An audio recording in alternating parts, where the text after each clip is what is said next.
They spray-painted boat trash across my dead uncle's pristine cabin cruiser while I slept inside.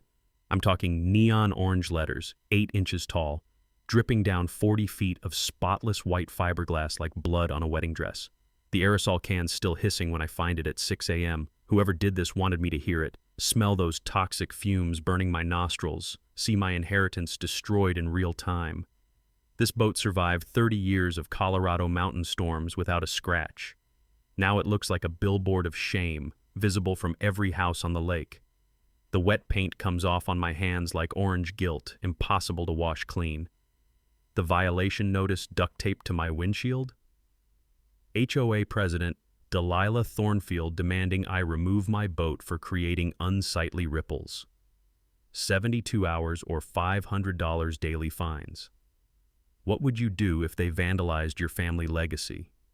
Where are you watching from? Drop your worst HOA nightmare below. Let me back up and tell you how this nightmare started. My name's Marcus Blackwood, 52, retired Navy logistics officer who spent 20 years keeping aircraft carriers supplied across 3 oceans. After my messy divorce, I was rotting in a cramped San Diego apartment, watching my 15-year-old daughter Sage disappear into her phone during our awkward weekend visits.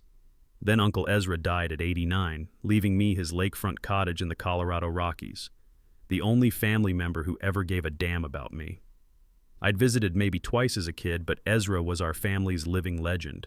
Built everything himself, including a hand-carved dock that had weathered 40 Colorado winters without a single repair. The man lived debt-free for 3 decades in a world designed to keep you paying forever.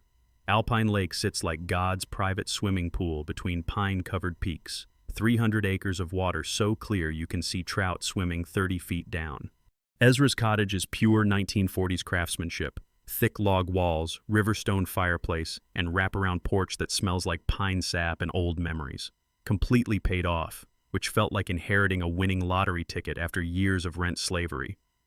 The community looked like a postcard paradise. 47 homes scattered around pristine shoreline, manicured lawns that belonged in magazines, luxury cars worth more than most people's houses. The Lakeside Estates HOA collected $350 monthly for maintaining property values and community standards, whatever that meant.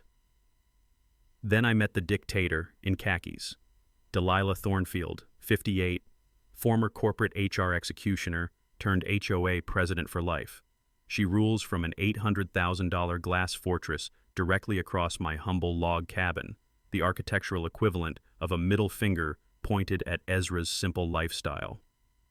Her white BMW X7 sits in a circular driveway like a throne, never showing a speck of mountain dust.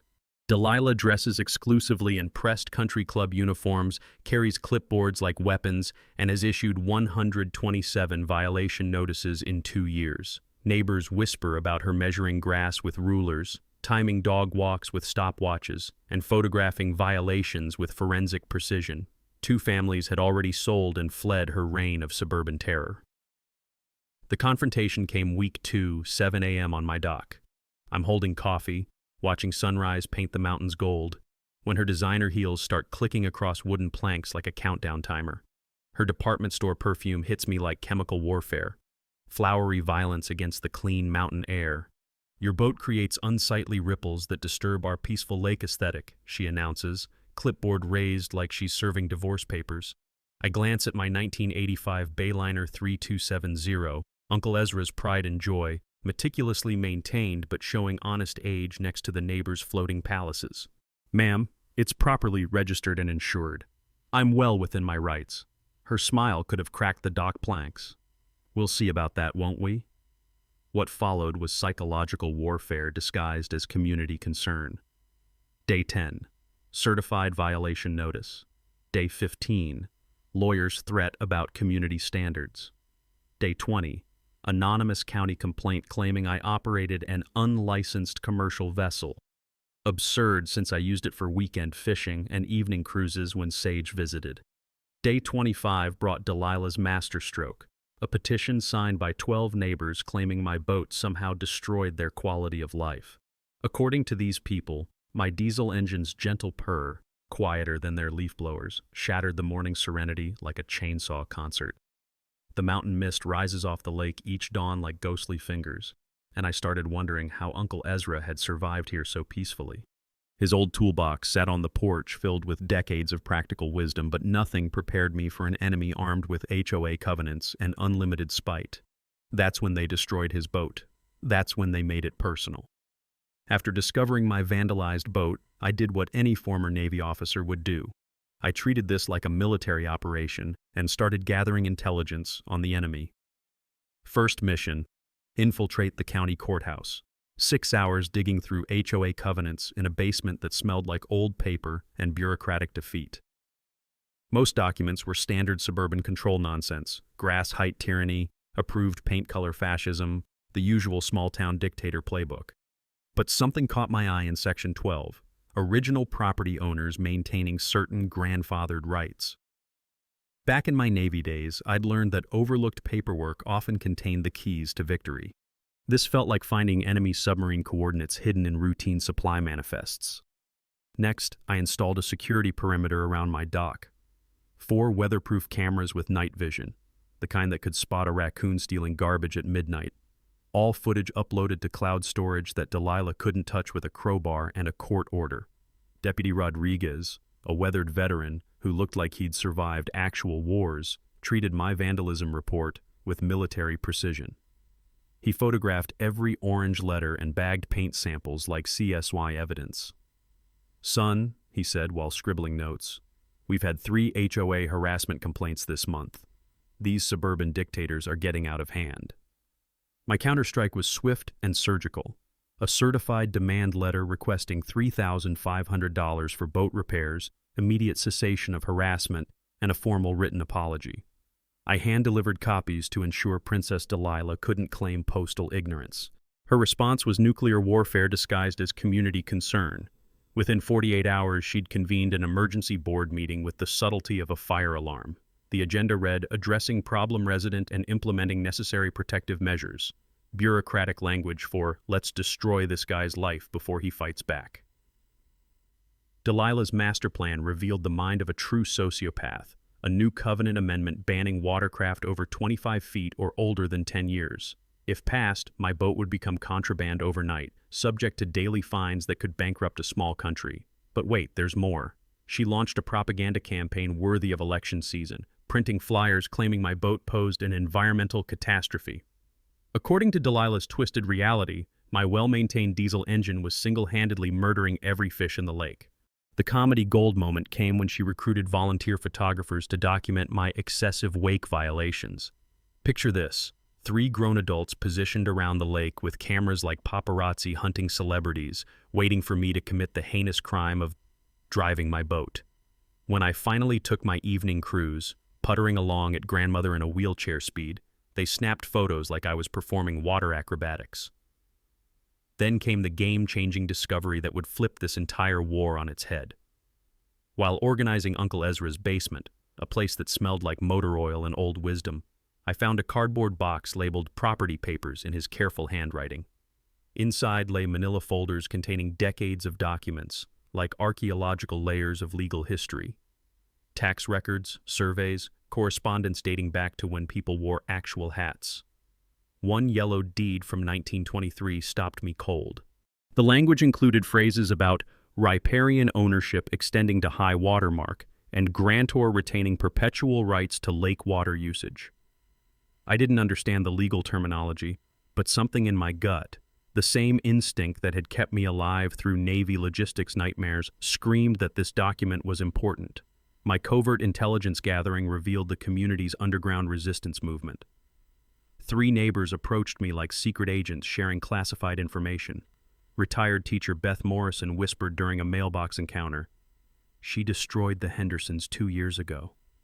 15,000 in fines for growing tomatoes she claimed violated aesthetic standards. 3 kids couldn't afford the legal battle. Vietnam veteran Jim Santos had his own war story. $2,000 fine for painting my mailbox the wrong shade of green. She brought a color wheel to prove the violation. Woman makes drill sergeants look reasonable. The pattern crystallized like ice forming on lake water. Delilah systematically targeted anyone disrupting her suburban paradise fantasy, then weaponized HOA bureaucracy, to force them into financial surrender or community exile. She was a serial neighborhood killer, and I was her latest hunting trophy. But unlike her previous victims, I had military training in hostile situation management. 20 years dealing with supply chain warfare had taught me patience, preparation, and the tactical advantage of letting enemies expose their weaknesses before delivering the killing blow.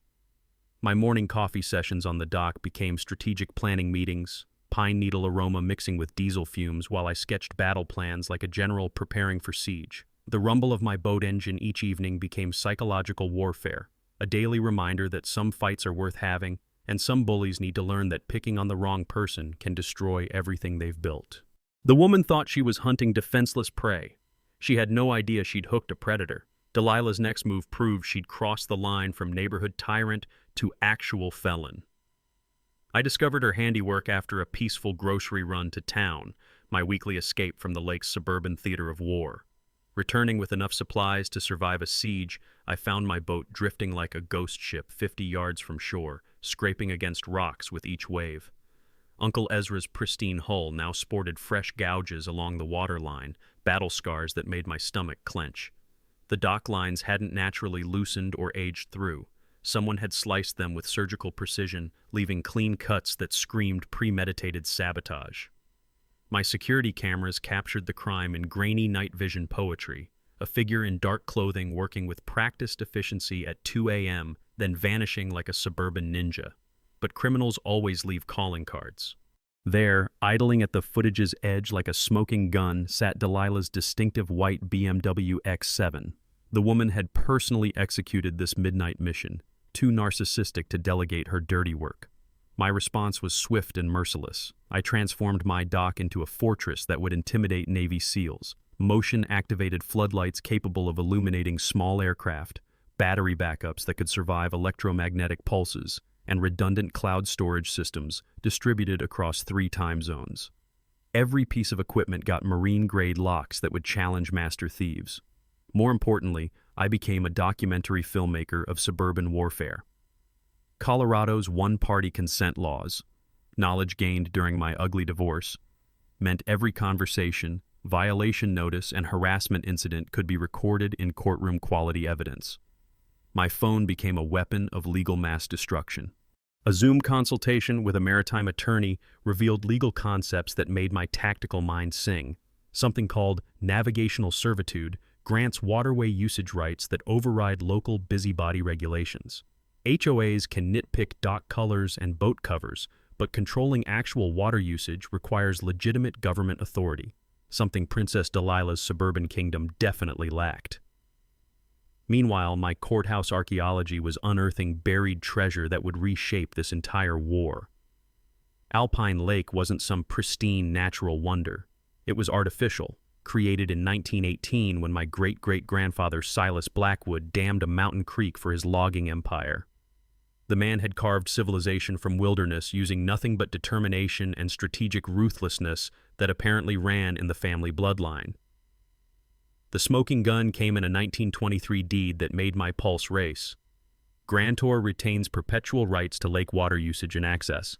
Their property records showed an unbroken chain of ownership, Silas to his son, then Uncle Ezra, finally landing in my lap like inherited artillery. Water rights that had never been sold, transferred, or surrendered to any developer or suburban dictator. The beautiful irony crystallized. In 1985, developers built lakeside estates, assuming they'd acquired lake access rights they'd never actually purchased. For 38 years, the HOA had been operating under delusions of authority they legally didn't possess. Every lake maintenance fee they'd collected was potentially theft from my family's property. But Delilah was escalating faster than a rocket launch. She proposed a $5,000 emergency assessment disguised as environmental protection, but actually designed to fund extended legal warfare against me. Her propaganda painted my boat as an ecological disaster comparable to the Exxon Valdez. According to her alternate reality, my gentle diesel engine was murdering fish families and destroying aquatic habitats through sheer existence. The comedy peaked when she hired a marine expert who turned out to be her brother-in-law's kayak rental buddy. This nautical genius produced a handwritten report on coffee-stained napkins, concluding that my 25-foot boat somehow generated more environmental damage than neighbors' 35-foot speedboats. His scientific methodology involved standing on shore squinting really hard at wave patterns. Delilah's Facebook propaganda ministry launched Save Our Lake with sunset photos and captions about protecting natural heritage from industrial-scale commercial exploitation. She posted images of my boat with descriptions that made it sound like a floating oil rig disrupting peaceful family swimming. Her discrimination became less coded daily. References to outside agitators and undesirable elements peppered social media posts, along with implications that my lifestyle choices threatened property values. Corporate HR departments would have fired her for less subtle bigotry. My underground intelligence network expanded as more neighbors shared resistance stories. The pattern was undeniable: systematic elimination of anyone challenging Delilah's suburban utopia fantasy. Families destroyed through financial warfare, forced into surrender or exile by a woman drunk on petty power. But I wasn't some helpless family with vulnerable children and crushing mortgages. I was a combat veteran with pension security, research skills, and mounting evidence that this entire HOA exceeded its legal authority by approximately 100%. Evening walks around what might legally be my private lake filled the air with pine needle perfume and children's laughter, sounds of community joy being weaponized by a sociopath who'd declared war on military-trained opposition. She thought she was destroying a helpless victim. She'd actually awakened a predator with legal nuclear weapons. Delilah's desperation reached new heights when she decided to weaponize the legal system itself. The certified letter arrived on a Tuesday morning like a declaration of war, delivered by a postal worker who looked apologetic about carrying such obvious hostility. HOA Attorney Services, a law firm that specialized in suburban tyranny, demanded immediate boat removal under threat of a $10,000 fine lawsuit for covenant violations and community disruption. The letter's language dripped with legal intimidation designed to terrify normal homeowners into submission. They claimed I'd signed binding HOA agreements when inheriting the property, subjecting me to all current and future covenant modifications. 10 days to comply or face litigation that would pursue all available remedies, including monetary damages and injunctive relief. Translation: surrender or we'll bankrupt you through legal fees. My response was surgical precision wrapped in expensive letterhead. I hired Sarah Chen, a local property attorney whose reputation for dismantling HOA overreach made suburban dictators wake up screaming. Sarah's preliminary review of my water rights documentation made her literally laugh out loud during our first meeting. "Marcus," she said while examining Uncle Ezra's deed collection, "this isn't just a strong legal position. This is thermonuclear warfare disguised as property law." Sarah filed a preliminary injunction preventing the HOA from restricting my lake access while we prepared our nuclear option. Her counter-demand letter was beautiful in its simplicity: prove your authority over lake usage or withdraw all threats immediately. Meanwhile, my research had uncovered the legal equivalent of buried treasure. The 1985 developer who created Lakeside Estates had committed a fatal error in property acquisition. His warranty deed specifically excluded all water rights and riparian privileges from the sale to individual homeowners. The HOA covenants contained a gap so massive you could drive aircraft carriers through it. No legal authority over the lake itself. County records classified Alpine Lake as a private water body with riparian access rights, meaning whoever owned those rights controlled everything. The HOA had been collecting lake maintenance fees for 38 years without legal authority, like charging tolls on someone else's private road. But the real bombshell came when I hired a licensed surveyor to map exact property boundaries. Professional surveying revealed that my inherited property extended 30 feet further into the lake than anyone had assumed. Several HOA members' precious docks were technically trespassing on my riparian zone. Most satisfying of all, Delilah's decorative gazebo, her personal lakeside meditation pavilion where she plotted neighborhood destruction, sat entirely on my legal property. The woman had been conducting her war against me from land that I technically owned. Delilah's response to my legal counterstrike was predictably nuclear. An emergency board meeting approved a $25,000 legal budget, money that would have to come from homeowner assessments since the HOA's reserves couldn't cover extended warfare. She contacted a local newspaper reporter with hints about environmental concerns and community safety issues, attempting to manufacture public pressure through media manipulation. Her most desperate move involved the State Parks Department. Delilah filed complaints claiming I needed commercial permits for my boat, despite obvious evidence of private recreational usage. When that failed, she organized a community safety meeting, implying my vessel posed navigational hazards to children and elderly swimmers. The underground resistance movement was growing stronger as neighbors witnessed Delilah's increasingly unhinged behavior.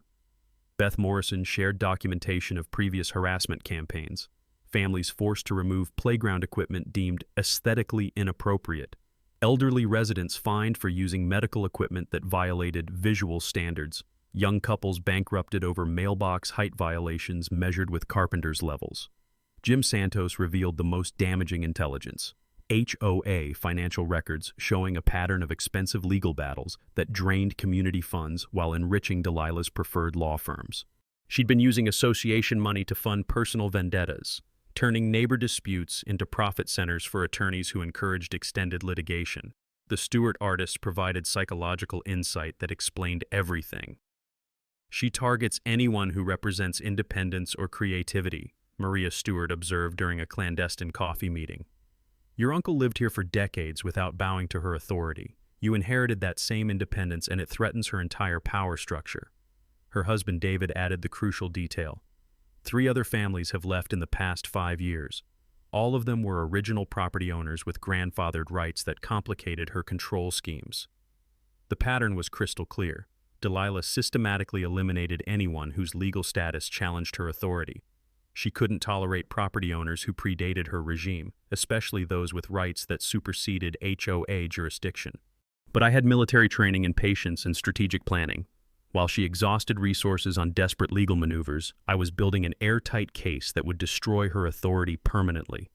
Every harassment incident, every false claim, every abuse of HOA power was being documented with prosecution-quality evidence.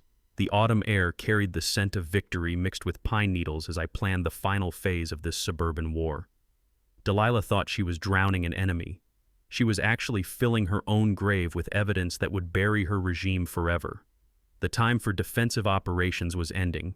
Phase 2 would be total warfare. The document that would detonate Delilah's entire empire arrived on a Wednesday morning disguised as routine legal paperwork. Sarah's paralegal had been conducting what lawyers call a comprehensive title search, basically archaeological excavation through a century of property records. What she discovered made Sarah call an emergency meeting that would change everything. "Marcus," Sarah said, spreading documents across her conference table like battle plans, "sit down before I tell you this. You don't just own water usage rights, you own the entire lake." The words hit me like a lightning strike. Every drop of water, every inch of lake bed, every fish swimming beneath the surface. All of it belonged to me through an unbroken chain of inheritance dating back to 1918. The legal revelation was stunning in its simplicity. When Silas Blackwood built his dam and created Alpine Lake, Colorado water law granted him absolute ownership under prior appropriation doctrine. First valid claim wins everything. His 1923 deed transferring surrounding land parcels specifically retained all water rights, lakebed ownership, and exclusive riparian privileges in perpetuity. Those rights had passed through 4 generations of Blackwood men like a hidden inheritance, forgotten but never legally surrendered. Uncle Ezra had owned this lake for 30 years without realizing the full extent of his power. Now that nuclear authority had landed in my lap. Sarah's research revealed the crushing scope of HOA violations. For 38 years, every homeowner around Alpine Lake had been trespassing on my private property. Every dock, every swimming platform, every boat launch, every decorative gazebo, all constructed without permission on land and water that belonged exclusively to me. The financial implications were staggering. The HOA had collected $847,000 in lake maintenance fees over 4 decades, money extracted illegally from homeowners for services performed on someone else's private property. Every assessment, every improvement project, every dollar spent on lake-related activities constituted theft from my family's estate. But the most delicious irony involved Delilah personally. Her $800,000 glass palace derived its entire value from lake access and waterfront views. Without those privileges, her property value would crater by 60 to 70% overnight. She'd built her real estate empire on land she didn't own, collecting fees for services she had no authority to provide. Her precious meditation gazebo, the lakeside sanctuary where she plotted neighborhood destruction, sat entirely on my riparian zone. Every HOA meeting held there, every violation notice signed there, every harassment campaign launched from that pavilion had been conducted on property that belonged to her primary target. Sarah explained my legal options with the enthusiasm of a prosecutor describing slam-dunk evidence. I could immediately prohibit all lake access, forcing removal of every structure built on my property over 4 decades. Trespass lawsuits against 47 families would generate damages exceeding the HOA's total assets. Property liens could force sales that would destroy the community overnight. You have grounds to bankrupt this entire HOA and most of its members, Sarah concluded. Delilah picked a fight with someone who could legally evict her from her own backyard. The power shift was intoxicating, but something Uncle Ezra had taught me during childhood visits echoed in my memory. He'd shared this lake with neighbors for 30 years, never wielding his legal authority like a weapon. His philosophy had been simple. Good neighbors make good communities, and bullies eventually destroy themselves if you give them enough rope. I didn't want to become the suburban dictator that Delilah had been. But I also wouldn't tolerate continued harassment from someone who'd been trespassing on my property while collecting illegal fees and conducting psychological warfare against my family's legacy. The woman thought she owned this lake. She was about to discover she'd been squatting on my land while declaring war against its rightful owner. Time to educate Princess Delilah about the difference between authority and ownership. The next phase required military precision and legal strategy that would make Pentagon planners proud. Sarah assembled her A-team like we were planning D-Day.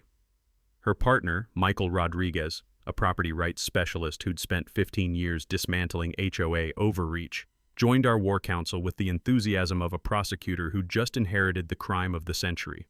Together, they developed a 3-tier strategy: negotiate first, apply pressure second, deploy nuclear legal weapons as a last resort. Their research into similar Colorado cases revealed that my position wasn't just strong, it was historically unprecedented. Most water rights disputes involved usage percentages or seasonal access. I owned everything, period. Michael had never seen such clear-cut ownership documentation stretching back over a century. This is the holy grail of property law, he explained during our strategy session. You have absolute authority backed by bulletproof documentation. The question isn't whether you'll win, it's how much damage they'll sustain before surrendering. Building community alliances required the delicate touch of a diplomatic mission behind enemy lines. My coffee meetings with sympathetic neighbors revealed the full scope of Delilah's reign of terror. Beth Morrison brought photocopied records documenting $8,000 in bogus fines she'd paid over 5 years, violations for everything from unauthorized bird feeders to excessive holiday decorations that exceeded approved color schemes. Jim Santos provided military-grade intelligence about HOA financial operations. As a former accounting supervisor, he'd noticed irregularities in annual budget reports that suggested misappropriation of funds. Legal fees had tripled under Delilah's presidency, while actual maintenance expenses decreased. The money was being funneled into harassment campaigns rather than community improvements. The Stewart artists contributed psychological warfare insights that explained Delilah's systematic targeting methods. She eliminated independent-minded residents who threatened her authority through creative expression, property modifications, or simply refusing to bow to her arbitrary demands. Their documentation included photographs of her measuring their garden fence with a tape measure, evidence of obsessive-compulsive control that bordered on mental illness. My underground resistance network expanded to include 12 homeowners who'd been quietly documenting Delilah's abuses for years. They'd been afraid to challenge her individually, but united opposition gave them courage to share evidence they'd been secretly collecting. Security camera footage, recorded phone calls, written correspondence, a treasure trove of harassment documentation that would make prosecutors weep with joy. The evidence compilation project became my full-time occupation. I created detailed timelines of every violation notice, every threatening letter, every instance of property damage or intimidation. Security cameras had captured 3 separate vandalism attempts, plus dozens of instances where Delilah photographed my property from public areas like a suburban stalker. Financial analysis revealed the true scope of HOA corruption. Sarah's forensic accountant discovered that emergency assessments had been used to fund legal battles against individual residents, rather than community improvements. Delilah had essentially weaponized neighbors' money to finance personal vendettas, a practice that violated both HOA bylaws and state regulations governing nonprofit associations. The legal strategy session felt like planning a military campaign. Sarah explained quiet title actions, court procedures that establish definitive property ownership when disputes exist. My case wouldn't require complex litigation since the documentation was ironclad. We'd essentially be asking a judge to confirm what historical records already proved. I owned the lake, everyone else was trespassing, and the HOA had been operating illegally for decades. Michael outlined unjust enrichment claims that would force repayment of illegally collected fees plus interest. Organizations can't profit from services they have no authority to provide, especially when those services involve someone else's private property. The HOA's 38 years of lake maintenance fee collection constituted systematic theft that could bankrupt their entire operation. We calculated potential damages with the precision of military logistics officers, $847,000 in illegal fees, plus accumulated interest at legal judgment rates. Trespass damages for unauthorized construction on my property. Environmental impact study costs that should have been conducted before building on private land. The total exceeded $1.2 million, more than the combined assets of every HOA member. The communication strategy balanced diplomacy with overwhelming force. I would give Delilah one opportunity for reasonable settlement before unleashing legal nuclear weapons. 30 days to negotiate a licensing agreement that preserved community lake access while acknowledging my ownership and authority. Our backup plan included media coordination with local newspapers who loved David versus Goliath stories involving suburban tyranny. The final option was simultaneous lawsuits against the HOA and individual trespassing members, legal carpet bombing that would destroy the community's financial stability while establishing precedent for property rights enforcement. The negotiation framework was generous considering my absolute legal authority: $50 annual licensing fee per household, removal of all boat restrictions, Delilah's resignation as president, and replacement leadership elected by actual democratic process rather than authoritarian appointment. During evening strategy walks around my private lake, the scent of autumn pine mixed with the satisfaction of impending justice. Every peaceful sound, children playing, neighbors socializing, boats puttering across calm water, represented community harmony that Delilah had been systematically destroying through her toxic leadership. The woman had declared war on someone who owned the battlefield. Time to teach her the difference between borrowed authority and actual ownership.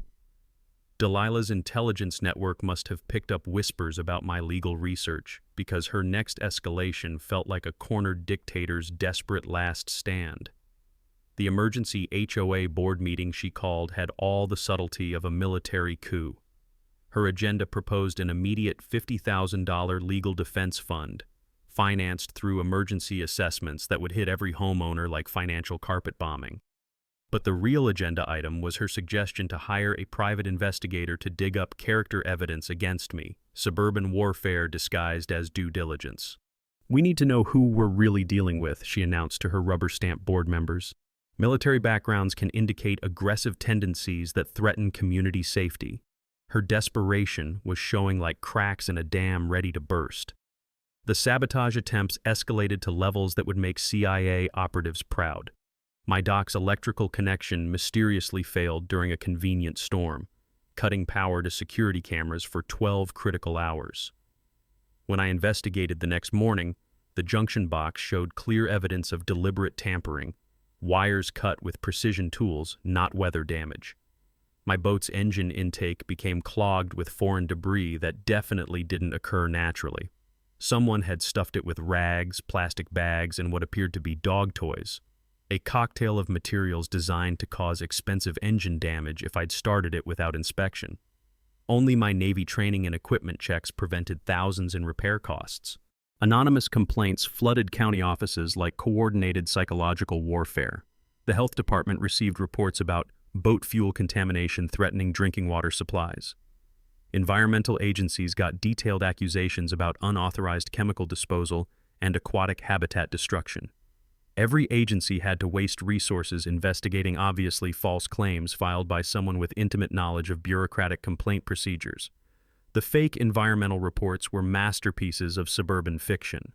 Someone had submitted official-looking documents claiming my boat maintenance activities were creating toxic runoff patterns and endangered species habitat disruption. The reports included scientific terminology that sounded impressive to bureaucrats but was complete nonsense to anyone with actual environmental knowledge. Meanwhile, my silent preparation was building an evidence fortress that would withstand nuclear assault. I installed backup security systems with cellular connectivity that couldn't be sabotaged through electrical tampering. Hidden cameras and waterproof housings provided redundant coverage from angles Delilah couldn't anticipate. Every harassment incident, every false report, every act of vandalism was being documented with prosecution-quality evidence that would make federal investigators jealous. Water quality testing became my secret weapon against environmental false claims. I hired a certified laboratory to conduct comprehensive analysis that would prove my boat posed zero contamination risk. The results were beautiful. Pristine water quality with pollutant levels below detection limits. More importantly, testing revealed that several neighbors' septic systems were actually closer to regulatory violations than my boat maintenance activities. The environmental consultant I retained, a legitimate expert with PhD credentials, provided detailed analysis proving that my boat's impact was negligible compared to natural lake processes. His report systematically demolished every fake claim about wake damage, fuel contamination, and habitat disruption. We had scientific ammunition to destroy Delilah's environmental warfare campaign.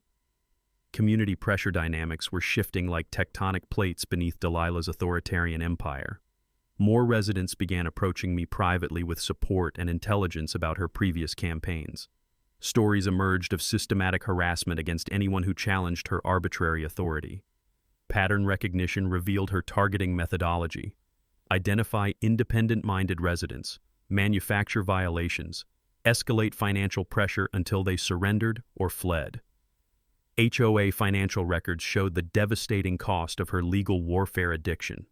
Community funds were being drained through expensive attorney consultations, frivolous litigation threats, and investigative services that served personal vendettas rather than community interests. Homeowners were unknowingly financing their own oppression through assessments that funded harassment rather than improvements. A growing faction of residents began questioning whether Delilah's presidency was worth the financial and social costs. Quiet conversations in grocery store parking lots and neighborhood walks revealed widespread frustration with her divisive leadership style. People were exhausted by constant conflict and escalating expenses that served no constructive purpose. The private investigator she'd hired inadvertently became my greatest asset. His background check revealed my exemplary Navy service record, volunteer work with veteran organizations, and marine conservation activities.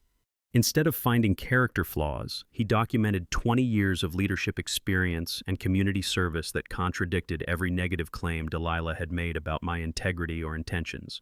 His report showed that I was significantly wealthier than Delilah had assumed.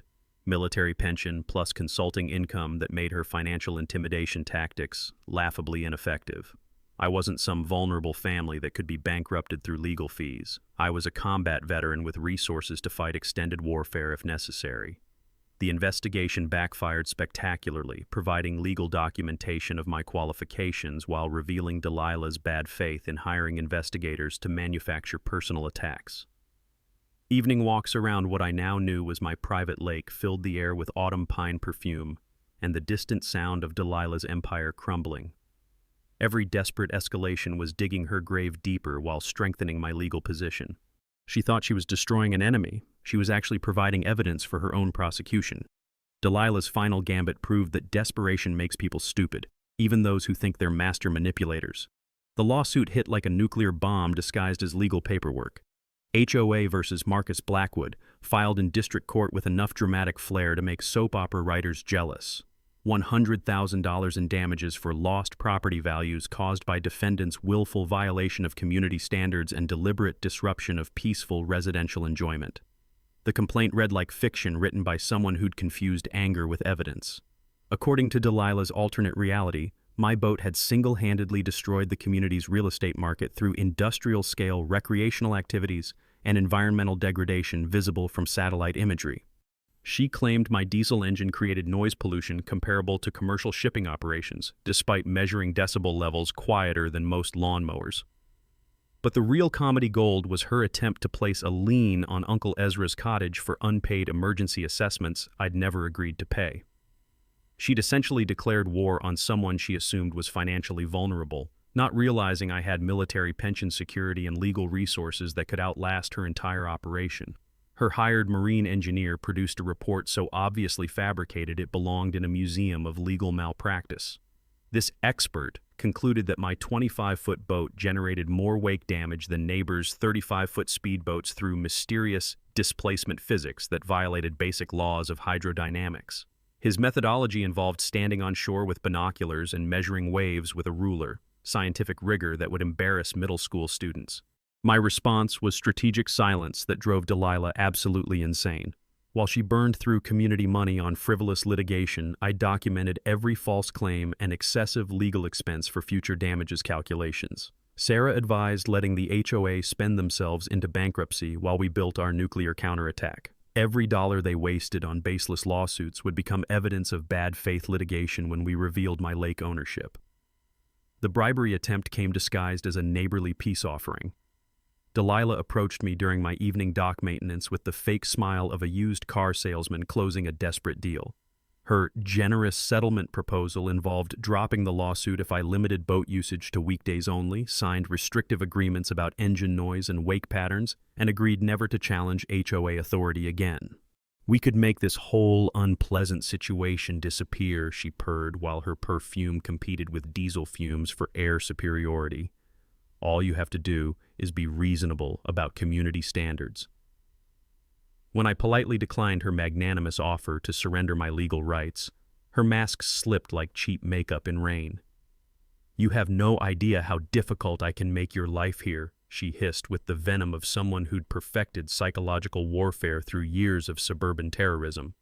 The community meeting ambush was her masterstroke of manipulative theater. She scheduled a mandatory HOA assembly ostensibly about budget planning and community safety concerns, but the real agenda was public execution disguised as democratic process. The meeting room was packed with her allies, loaded with misleading handouts about boat violations, and choreographed to force an emergency vote on comprehensive boat restrictions before I could mount effective defense. Her opening presentation was propaganda worthy of totalitarian regimes. Enlarged photographs made my boat look like an aircraft carrier invading peaceful waters. Charts showed environmental damage trends that correlated my boat usage with completely unrelated lake condition changes. Testimony from concerned residents painted me as an aggressive outsider disrupting generations of community harmony. 3 expert witnesses delivered rehearsed performances about boat-related safety hazards, noise pollution, and environmental destruction. Their credentials included owning kayaks, reading boating magazines, and watching nature documentaries.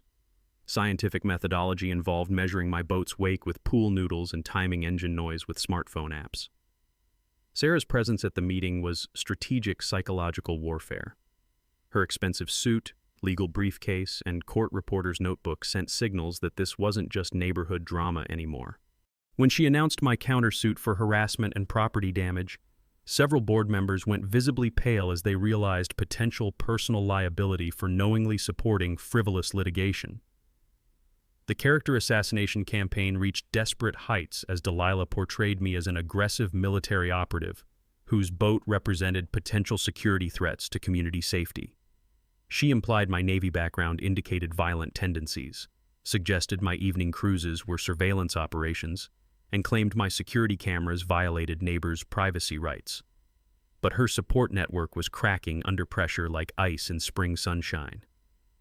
Board members began questioning legal expenses that threatened to bankrupt the community through Delilah's personal vendetta. The treasurer expressed concerns about fiduciary responsibility when association funds were being used to finance individual harassment campaigns. Several longtime residents expressed frustration with escalating conflict that served no constructive community purpose. My underground allies provided spontaneous character defense that demolished Delilah's propaganda. Beth Morrison publicly described my assistance with elderly neighbors' dock repairs. Jim Santos mentioned my donation to the local school's environmental education program. The stewards shared stories about my helpful advice during their own boat maintenance projects. The room's atmosphere shifted as residents realized they'd been manipulated into funding personal warfare rather than community improvement. Delilah's empire was collapsing from within as people discovered the financial and social costs of suburban tyranny. Time for the nuclear revelation that would end this war permanently. The Alpine Lake Community Center had never hosted a more dramatic showdown than the monthly HOA meeting that would detonate Delilah's empire. 67 residents packed into a room designed for 40, tension thick enough to cut with a chainsaw. Local newspaper reporter Janet Mills positioned herself strategically with camera and recorder after receiving an anonymous tip about a David versus Goliath property rights battle with shocking revelations. County Sheriff Deputy Rodriguez sat in the back corner, summoned by Delilah's complaints about potential community disruption from my aggressive military background. Sarah Charlie accompanied me like a legal bodyguard, carrying bankers' boxes filled with historical documents, survey maps, and presentation materials that would reshape this community forever. Her confidence radiated the energy of a prosecutor holding smoking gun evidence in a murder trial. Delilah opened with theatrical fury worthy of Shakespeare's villains. "Tonight we address the crisis threatening our peaceful community," she proclaimed from the makeshift podium, gesturing toward me like I was a war criminal. "This emergency motion will ban Marcus Blackwood's boat immediately, protecting our lake from further environmental destruction and restoring the tranquility we've cherished for decades." Her enlarged photographs made my boat look like an industrial disaster. Charts displayed wake damage patterns and noise pollution data that would have impressed propaganda ministers. She demanded I pay $15,000 in emergency lake restoration assessments while removing my inappropriate vessel within 48 hours. "We have overwhelming community support," she announced, waving her manufactured petition like a battle flag. "It's time to choose between one person's selfish recreational demands and our collective quality of life." The room buzzed with nervous energy as residents contemplated voting to destroy their neighbors' property rights based on fabricated evidence and manipulated emotions. That's when I politely requested 10 minutes to respond before any voting occurred. Sarah began distributing copies of historical deed research to every attendee while I connected my laptop to the wall projector. The 1923 property deed appeared on screen in enlarged glory, its century-old language about perpetual water rights and exclusive lake ownership clearly visible to everyone present. "Ladies and gentlemen," I said with the calm authority of someone holding nuclear weapons, "I don't just have the right to use this lake. I own it. Every drop of water, every inch of lake bed, every fish swimming below the surface belongs to me, through unbroken inheritance from my great-great-grandfather who created this lake in 1918. The silence was deafening. You could have heard a pin drop into that crystal-clear water that apparently belonged to me. Sarah's laser pointer traced property boundaries on the projected survey map, highlighting the devastating scope of community trespassing. Every dock, every swimming platform, every boat launch, and every structure touching this lake sits on Marcus's private property. For 38 years, the HOA has been collecting fees for maintaining someone else's land without legal authority. Audible gasps rippled through the crowd as the implications sank in like stones thrown into deep water.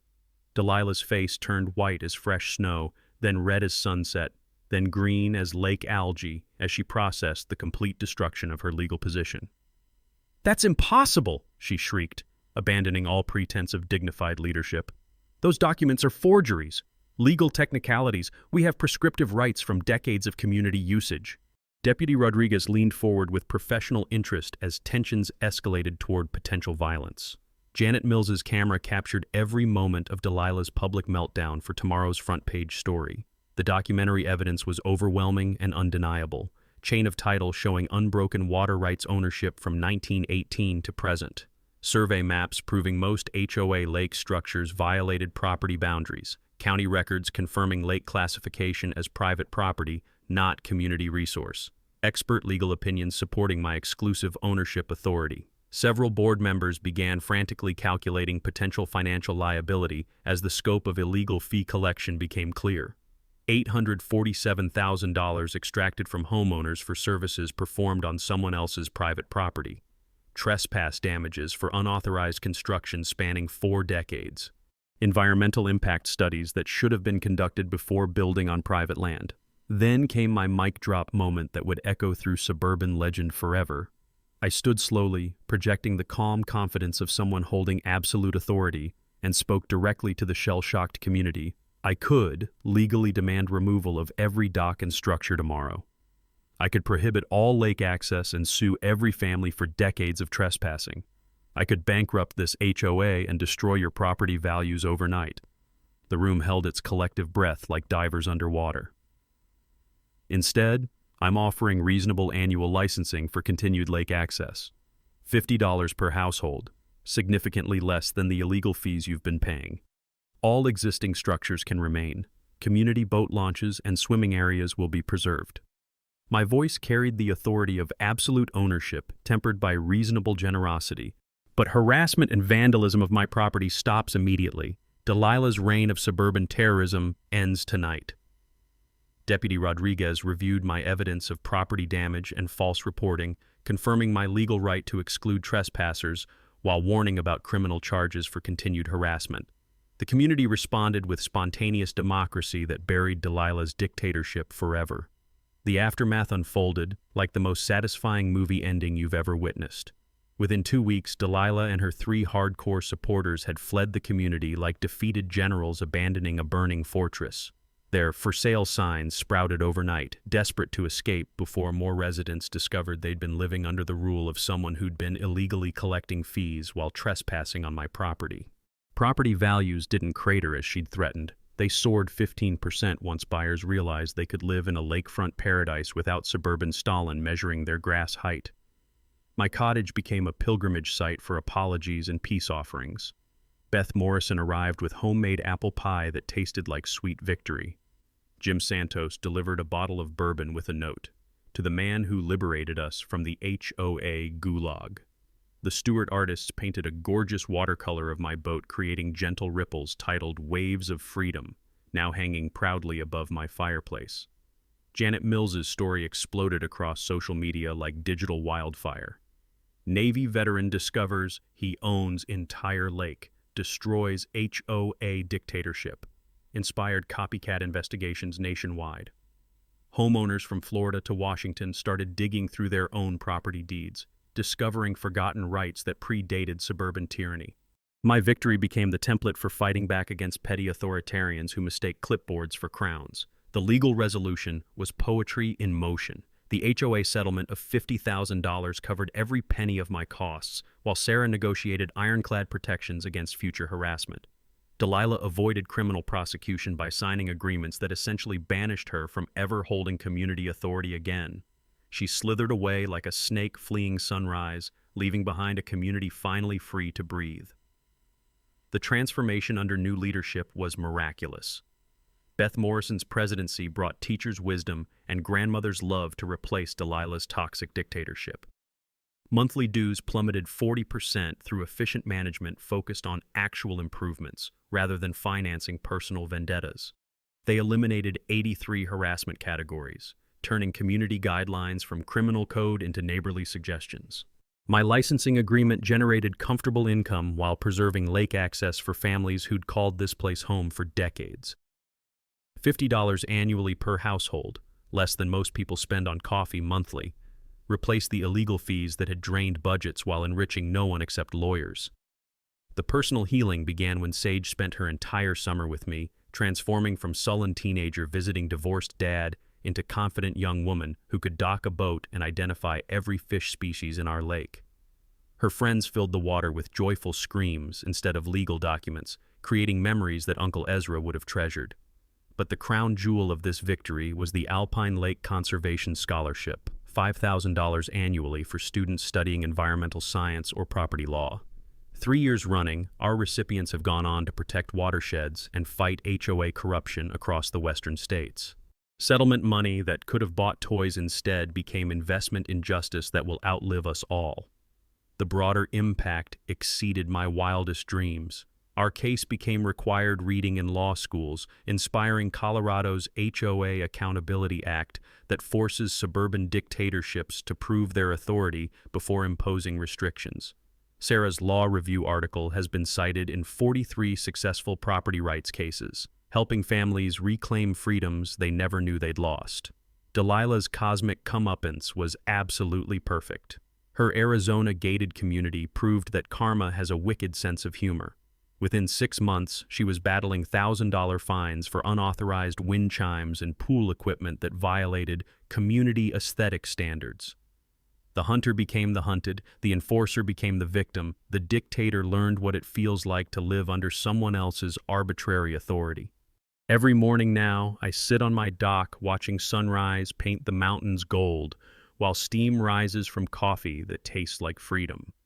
Children's laughter bounces across water that legally belongs to me, but spiritually belongs to everyone who understands that home should be sanctuary, not battlefield. My boat's gentle ripples spread across the lake like rings of justice, reminding everyone that one person standing up to bullies can liberate entire communities from tyranny. Uncle Ezra's legacy became a weapon for justice rather than a target for harassment, exactly as he would have wanted. The American flag flying from my boat's stern isn't provocation anymore. It's peaceful symbol of rights defended, community restored, and proof that ordinary people can defeat extraordinary corruption when they fight smart instead of surrendering. Drop your HOA nightmare in the comments. You could be featured in next week's HOA Stories episode. Smash that subscribe button to see more neighbors fighting back against suburban tyrants, and hit the notification bell because next week we're exposing an HOA that tried to ban the American flag itself. You've been watching HOA Stories, where entitled Karens get a reality check. If this episode gave you secondhand rage or satisfaction, hit that like, leave your take in the comments, and subscribe so you're the first in line for more weekly HOA chaos.